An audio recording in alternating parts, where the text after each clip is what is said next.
வாங்க உழைத்தீர்கள். முடிவென்ன ஆச்சு? குனிந்து குனிந்து நடந்தீர்கள். ஊன் விழுந்தாச்சு, நெசவு செய்து கொடுத்தீர்கள். அடிமைகள் போல உடுத்திக் கொள்ள புடையில்லை. இடுப்புக்கு மேலே அடுப்பு உள்ள பூனைக்கு அதுவும் இல்லை ஏழைக்கு.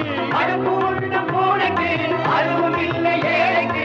உழைக்கும் மக்களே ஒன்று கூடுங்கள், வேலை வந்தது கேள்வி கேளுங்கள். உழைக்க ஒருவன் பிழைக்க ஒருவன் என்ற விதியை கொடுத்துங்கள். எழுகவே படைகள் எழுகவே, விடியவே இரவு விடியவே. ஆட்டம் போட்ட கூட்டம் இங்கு ஆட்டங்காண போகுது. கேள்வி கேட்டு கேள்வி செய்ய வேளை வந்தது. எழுகவே படைகள் எழுகவே.